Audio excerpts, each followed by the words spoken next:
All right, let's quickly look at some of the issues sometimes encountered when people are trying to replace a pump without making sure that the replacement pump is matching their plumbing and the previous pump model. So let's say somebody needs to replace an Executive 56 here, okay? Here's what they got, Executive 56 frame, so it's got the waterway wet end. And there's Executive 56. They find 56 frame Ultimax in the same specs for a good deal and believe that it's going to work as a replacement. Okay, we can see a couple issues here already. Look at these wet end differences. Now, remember, this is the intake pulling the water in. This is what's discharging the water, moving it through the plumbing and through the jets.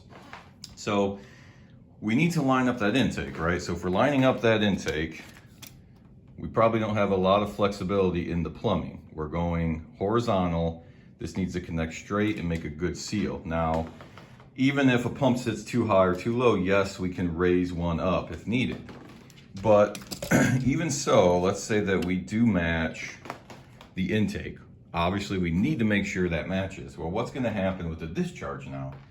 Well, here's a couple problems. We've lined up the intake, okay? Now let's look at a couple issues already. First of all, height difference, right?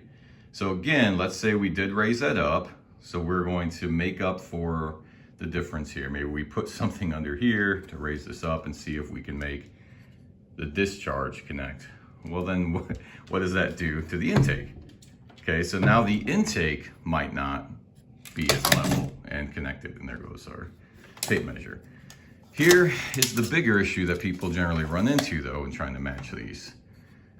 So let's look at something else here and see if you can notice it. We'll try to get it centered a little bit more. Now, let's say we've got these both lined up with the intake correctly, but and maybe even the discharge height we can line up somehow. In this case, I don't think we ever could if we look at the connection points here. But let's look at the difference between the center point of the intake and where the discharge will connect, okay? So like, let's go center point here. So center point of this intake, and we'll go to the first point where the threading is going to connect. So center point of the intake, gotta come up a little bit more here with the tape measure. Center point's about, we see kind of a line right there. So center point's about there. So our first contact there with the threading is about 1.5 inches. Now it's a lot easier here. We can just kind of trace the center point here, right here. So center point is there. I'm gonna take a look right about there. Look at our issue here is gonna be, it's hard to tell, but we're connecting that first connection point right there at about the 1 inch mark.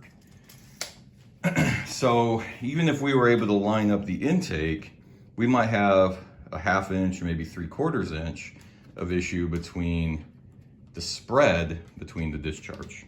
And that's something we run into. People buy, this is a great pump, and people buy this pump from, you know, Easy Spa Parts, and then it's not going to line up well for a replacement for this waterway.